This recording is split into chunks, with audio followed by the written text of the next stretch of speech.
All right. Be aware because at times you have to make sure that you're spotting certain things. And when it comes to sketchy contractors, you want to make sure that they don't wreck your property. So I'm going to go over some red flags as far as that. Now, I know as far as me as an investor and as far as homeowners, we desire to make sure that our properties look right. We want to make sure that it's up to par, especially if it's an investment property, especially if you're living in the house yourself. You want to make sure that it feels like home. But a lot of times you get frustrated because of repairs, your concerns about, maintenance, those stuff. So you have to hire somebody. Guess who you have to hire? A contractor. But the problem comes in, or the fear comes in, as far as hiring a reliable contractor to come in and get the job done. So I'm going to go over the red flags as far as what you should avoid if you see a contractor, you're about to hire someone to do the job in your house, but then you have that itchy feeling to be like, yo, you know what? Maybe this is not the right contractor, right? So a couple red flags I'm going to go over tonight so that you could be more comfortable when it comes to you hiring somebody, because I know I go through this a lot, especially when I'm doing a rehab or I'm about to get something done at my house. I always make sure that I'm doing certain things properly. So the first thing for me is to make sure that when it comes to them being licensed, okay, I want to make sure that anybody that's coming into my property, they're licensed, okay? So for a rehab, when a person coming in, right, I always ask them, hey, are you licensed? Now, you're going to have some great contractors out there that do amazing work, but they're not licensed. Okay. Now you have to find that judgment call and say, hey, you know what? Do I want to hire that person or not? It's up to you, right? To make that judgment call. But you have to be willing to know that if they're not licensed and something happened in that house, then they're not liable. You can't go back after them for anything. But on top of that, it's the simple fact that if you need to pull permits, right? Now, as an owner, yes. Can you pull permits? Yes, you can, depending on what they're doing in the house. But if it's a big job and you need permits done, right, you want to make sure that the permits are pulled. So in case that anything happens, if an inspector come by the house, a code enforcement come by the house and see you doing work, then permits are pulled and you don't have the wrong person on the job. So one of the red flags for me, especially if I'm doing big work, or even for you as a homeowner, one of the things you should look at is the simple fact that if they have a license or not. Being licensed and insured will put a lot more people at ease, right? And it could put you at ease as well. Now, one of the biggest things that I've seen coming into the industry as far as me doing rehab, and it could be you as well as a homeowner, when you bring a contractor in the house, the first thing they're going to say, or most of the times they say, is, well, I need 50% upfront. Now, for me, I will tell them absolutely not. So for you, you might feel intimidated, but remember that you're the one that's paying and you're the one that's being serviced.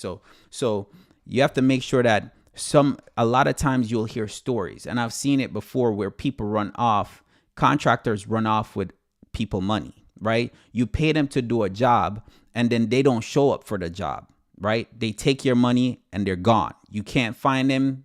You don't even know if you hired a real contractor or not because you probably didn't do your research, right? A lot of times it comes to where they will get the money and they'll use that money to do another person that they already have a job with. They use that money to do their job. So now when it comes to your time for your job to start, yeah, they will start on it, but they can't finish it. So they're coming back to you for more money because they're saying, well, I need to pay my guys, or I need to buy more materials, or I need to do this, I need to do that. But technically what they just did is use your money that you just gave them to fund some other job. So a lot of times when contractors are asking for 50% up, you should not give it to them. Okay. I'm just telling you from my experience and telling you what I do. If you feel like you need to, then you can go ahead, but that's sketchy for me and that's a red flag for me, right? What I recommend that you do is more on the lines of 25%, something to get the job started. But if you're talking about $100,000 job, right? And then you have to give them 50%. So you're giving somebody $50,000 to do a job, then that's insane, right? You want to make sure that the job gets started. So there's going to be things. And a lot of times what happens is when you hire a contractor, the first day, everybody's on the job. Everybody's doing stuff. And then all of a sudden, the first week runs good, right? Everything is in place and be like, man. But the second week, things slow down. And now you have to try to find what's going on. Like, yo, so at the end of the day, that's a red flag for me as far as when you're talking about down payment. Most contractors, and I won't say most, but a lot of them are going to say, hey, I need 50% of the job up front before I start anything. Then you can find other contractors. Not even if they're recommended. So what if they're recommended? Do work or do, what's a good way to say this? Do business with somebody that you're comfortable doing business with. So if you're not comfortable giving 50% up front, or if you're saying, well, if you're not comfortable and you call up somebody and they say, well, hey, 50% is the norm. No, it's not. It's not. You don't have to give 50%, right? Because at the end of the day, they can take off with your money as well. It is what it is. Contractors done it before. Sometimes contractors will take your money and use it and do other people's job, and now they don't have any money to do your job, right? And you find yourself to where now sometimes things might run seamlessly, and that's because they repeat the process, because they hire somebody, they get another job, so that job is now they're using the money from that job to do your job. So that's how it goes most of the times. But you want to make sure that you're comfortable doing business with who you're doing business with. And one of the red flags for me is that if they're asking for 50% up, I don't do it. You're not doing it. I would like for you to do the job, but I'm not doing it. I'm not giving you 50%. I'll give you 25%. And as we go, I'll give you 3 draws. And you're not getting the last draw until the job is done. I don't care if you say, well, I need to pay my guys, I have $10,000 left on the job. Can I get $5,000 of that 10,000? No, right? You have to stand firm and know that if you keep doing that, they're going to keep on coming and ask for more money. And when it gets to the point where you give all the money to the contractor, they don't have to show back up at the job because they already got all the money. So again, a red flag for me is if they're saying, well, I need 50% down, then no, you don't have to put 50% down. All right. A next thing for me is going to be if you ask for references or you ask for previous jobs and they can't provide them to you. Okay. If they can't provide any reference or previous job, that means that number one, they might not have enough experience, and you're taking a chance of them being inexperienced and coming to your house and doing work. Now, it could go good because everybody have to start from somewhere. It could go good, but it could also go terribly wrong to where now they mess up your house and now it's costing you way more than it would have cost if you hired somebody that could have showed you reference and showed you their portfolio as far as what they've done in the past. So if you have a job and it's a flooring job, hey, you know what? Can I see what you've done in the past, right? For me, I always ask, well, let me see what house have you rehabbed? What's the last job you're doing? Are you currently on a job right now? If you're hiring a contractor and they're saying that they don't have no work right now, kind of like, yo, why you don't have work right now? Because normally every contractor is busy, right? They have something going on. So if I'm doing a rehab and I call this contractor up and I say, hey, what's the last house that you did? And you can't provide me anything, I always ask for the address. I'm not saying I'm going to go and drive and go to the house, but I can pull up the house, right? I can pull up the house and see what they've done inside, because the house have to be listed, especially if they're working for another investor. Then at that point, I can see the pictures of the inside to see the quality of work they've done and see how the job was done. So those are things that I do. For a homeowner, you could do the same thing. It doesn't make a difference. Ask for references, ask for addresses, ask for pictures of jobs that they already did. Okay. Now, if they're unwilling to provide certain things like that, then that to me is a red flag, because why can't you show me work that you've done before. You should be proud of the work that you've done before. You should be proud of saying, hey, call this guy because he was so happy with my work. If you can't provide me with anybody that I could call and say, you did a great job, then I'm wondering at this point is like, yo, have you been doing good jobs or have you been messing up people's houses, right? Think about it like this. If you're going to a restaurant, most of the time nowadays, when we're going to restaurants, we want to make sure that person have that restaurant have good reviews. And the first thing we do is we go on Google and we look up the reviews. If we see 2 stars, there's no way that I'm showing up at that restaurant. I don't care what they serve. I don't care what Instagram say about it. I don't care what a friend say. If I see a 2-star, I ain't going, right? So it's going to be the same thing. You want to make sure that when you're hiring a contractor, the same thing goes. You want references. You want to see pictures. You want to see things that they've done before so you're now more comfortable and say, all right, you know what? They're more suitable for the job. Okay? Now, another red flag for me is going to be if it comes down to communication and they're poor at communication. Now, I will never hire a contractor. If I'm trying, before I hire him, right? If it gets to the point where I'm chasing you down before I hire you, I'm not hiring you. Because that means that if I'm chasing you down already, when you don't have my money, when you have my money, it's going to be even worse. So I don't want to deal with that. I don't want to deal with that. If I'm calling you right now and it's where I'm getting voicemails and and you're not returning my call in a couple days, then nah, I'm not comfortable with that. So I think that's a red flag. And you have to look at it as, you know, now, could it be that they're busy? Yes, it could be that they're busy. But just like running a business, you want to make sure that they give good quality service because that's what you're looking for as well. You're looking for good customer service, not because they provide. And it's the same thing with restaurant, going back to restaurant, right? Not because you have good food and you know your food is good. If your service is horrible, people won't come, right? Some people will go because the food is good. So they'll be like, I'm just going to go do takeout. I don't have to deal with them. I won't tip, nothing like that. But at the same time, you want to make sure that you're getting good service if you're going to go there and enjoy your meal. So it's the same thing. You want to make sure that you're getting good service from somebody, not because the contractor, his work is good. That means you're supposed to take shitty or horrible service from customer service from them because they could do a good job.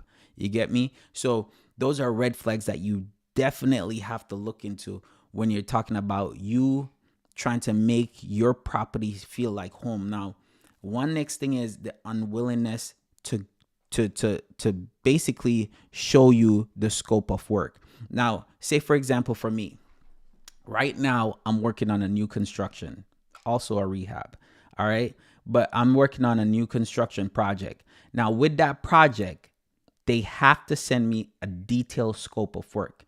If somebody, I've had builders reach out to me and say, hey, this is what it's going to cost to build. Automatically, they're crossed off because you're not giving me the scope of work. I need a detailed line by line what I'm getting.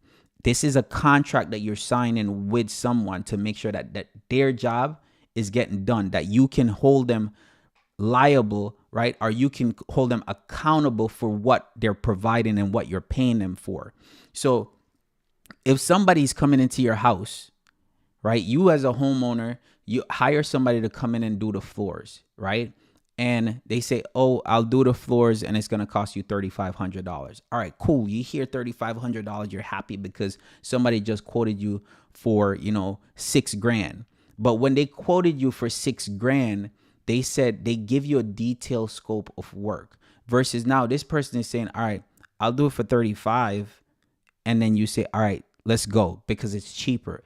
But then they said they're doing the floors. They didn't tell you the finishes that you're getting. They didn't tell you if you're getting,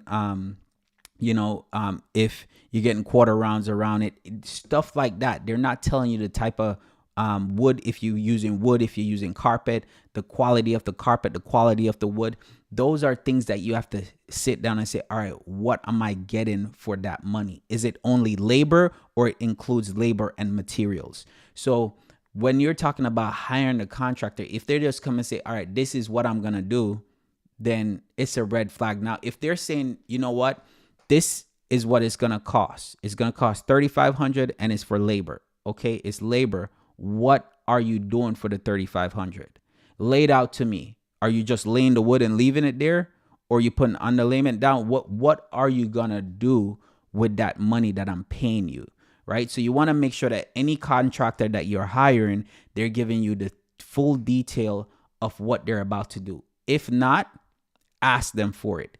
If they're unwilling to give you that, then by all means, go to a different contractor, because you want to make sure that the job that you're hiring them for is done. That's why a lot of people kind of get frustrated and fear the whole thing of hiring the right contractor and making sure they're hiring a reliable contractor, because a lot of times they'll give you a low number just to get, imagine this, just to get them in the door, right? Builders will do the same thing. Contractors will do the same thing. Mechanics will do the same thing. You have people out there that they will lowball a number just to get their foot in the door. But then they know you need other services. They know that there's certain things come with it, but then they won't say anything until they get that contract signed, until they say, all right, you got the job. And they're not going to say, okay, now that I got the job, I need to tell you this. No, they're going to show up at the work. They're going to show up for work. You sign the contract, they're going to show up for work. And then while they're working, you're going to realize, oh, I thought this was included. No, it's not included. That's not on what I told you. That's not what we agreed. I told you what I was going to do. If you want that, that's going to cost you a little bit extra right there. And then you'll be like, how much is going to cost? Then you say, well, it's going to cost you $1,000. So now you went from 35 to 45. And then you'll be like, all right, still a little bit less than the $6,000.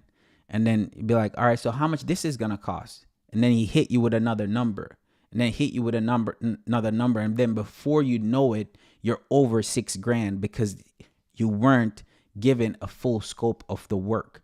So you have to make sure when you're hiring somebody, because again, this is your home that you're living in. For investors, this is the property that you make sure that if you're doing a flip, if you're doing a rehab to make sure that you're getting renters, you want to make sure that you're in the property at a good price, right? And that good price mean that a good return on your investment.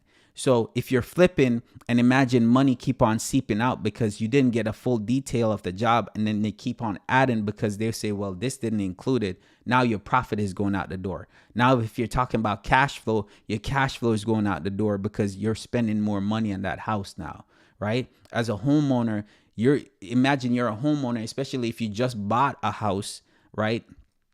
And if you're tight as far as budget concerned, and you say, well, you know what? I don't want to do this now. I'll wait till later. I'll save up for it. You save up for it because you put that money aside. He told you that. And then when they come in, they say, well, that's not really the price.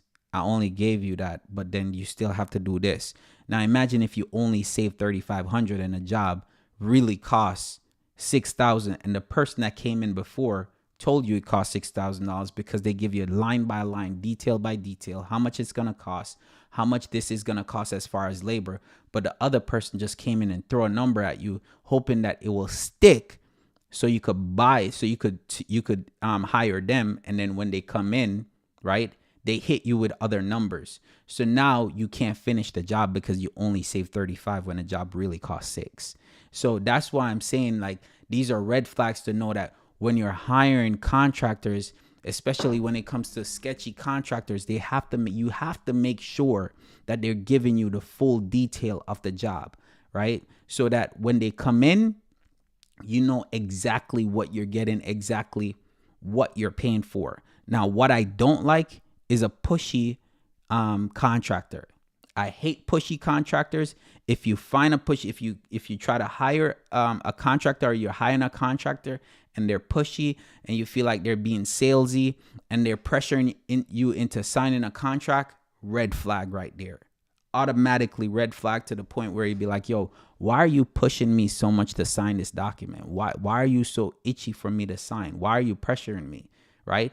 Because at the end of the day, you need to feel good when you go to sleep being in business with somebody that you actually like and trust, right? Remember, you're inviting these people in your house to make your house, to personalize your house, to make it feel like home, right? To make it feel more homey. For an investor is to make, if you're doing a rental, or if you're doing a Airbnb, or if you're flipping the house, you want the house feel like home, because it might not, it's, you're not living in there, but it have to feel like home, because the person that's going to come there to rent your house, it has to feel like somewhat a home for them, for the short term that they're going to live there.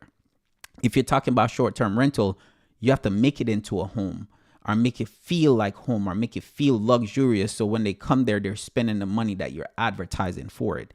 If you're talking about you're flipping the house, then at that point it have to feel like home, because the person that's buying it, you want them to feel like when they walk in your property, it feels like home, right? So hiring a contractor, you have to make sure that these red flags don't come up, right? You have to make sure that they're licensed. You have to make sure that they're not pushy. You have to make sure that they communicate well. You have to make sure that they give you detailed scope of work. They're not telling you, you need to put 50% down. Those are stuff that you have to look at to make sure that you are hiring the right person and you are comfortable going to bed at night, right? Because at the end of the day, it's your home. Imagine if you go hire somebody and they mess your house up more. That is crazy to me, right? And for me, I always make sure that I'm doing my due diligence. Now, do we get it wrong sometimes? I am not perfect, but it's very rare that I do.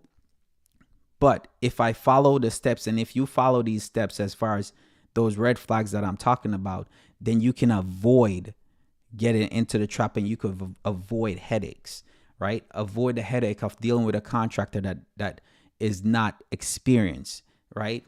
Dealing with a contractor that is not doing the job that he's set out to do. Doing a job with a contractor that says, okay, you know what? I need this money to put down because I have to make sure that I have all these materials, whatnot. And then when it comes down to it, you gave him the money for the materials, and now where's the money? I thought I gave you this money so that you could do the job, and now you're telling me you can't finish the job because you don't have any money when I gave you the money. So guys, those are the red flags that you have to pay attention to. Now, if you're in the market to either buy or sell your home, if you're looking for a investment property, you could reach out to me, DM me. I'll definitely love to help. I'm always here to help investors. I'm always here to help homeowners that are buying or selling their home. I'm going to be showing some projects that I'm working on. I'm probably going to talk about it on the next podcast as well. But until then, guys, I'll see you on the next one.